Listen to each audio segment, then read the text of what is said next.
Hello again. This week I'm speaking about digital identity and the behaviors associated with it. First, what is digital identity? Well, looking online, researching a few things, it's any information about oneself on an entity used by a computer system. Well, for instance, Facebook, Instagram, Twitter, or if I were even just Google myself, what would I find? Well, I did just that. I Googled my name to see what the web had versus what is real. To be able to see the difference, I'll tell you a little bit about myself. I'm a 32-year-old married man with 2 children. I spent 10 years in the military as a naval aviation rescue swimmer and have deployed all over the Pacific. I now work as a contract manager for SAIC at a Fort Rucker Army contract to teach overwater survival techniques in preparation for a helicopter ditching event. It's pretty satisfying, and I really like it. So the first few things to pop up on my Google search were my CrossFit scores in the Open every year, my old gym as a coach that I belonged to, and a bunch of so-called sites that had information on Troy Minshew that you'd have to pay for. With the stuff about the CrossFit every year, you have to pay to do the tournament, which is then logged socially. So to be a part of it, you had to kind of give a little, and I'm okay with that. As you can see, the first page on the Google, if you were to do it, shows that I'm athletic and I was a coach. Nothing about my accolades or my family, and I'm okay with that.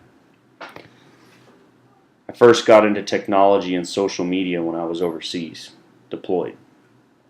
This helped me to communicate and show pictures and see pictures of my family and what I was doing and what they were doing. Once I got back from overseas, it's just been a way to keep in touch with old friends. Lately, I feel sometimes technology is too involved with my life, and I have to breach myself of it. Waking up, checking emails, seeing phones, Facebook, different things like that. I think people feel they have to share every bit of their lives, and then privacy just goes out the window. To answer the question about my digital identity like a performance would be very difficult because I don't share too much. I'm more online to review and see others and check in. But a few of my friends are starting families, and I could see how it would be like a performance though. If I were to recreate a slideshow based off only technology given, I could give a very satisfying performance of their life, the ups, the downs, the in-between.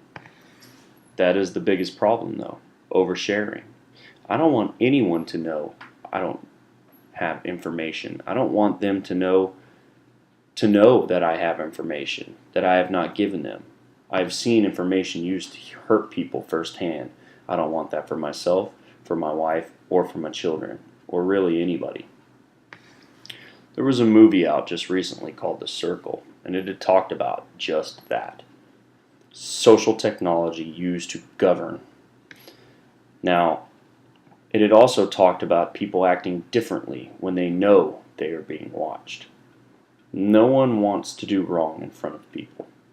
Everyone wants to live a perfect life and to do wrong in private. Well, I believe everyone would act better if they knew someone was watching. But at what cost are we going? Now privacy goes out the window, and privacy is important. As a person, I like to think that I'm transparent. I have nothing to hide. But I don't want my family to be out on the web without their permission, and with my kids. Well, they don't know any better at their age right now, so I use my power and parental guidance to protect them. If you were to look online at my digital profile right now, I would be a coach and an athlete and some guy who gets on Instagram every once in a while.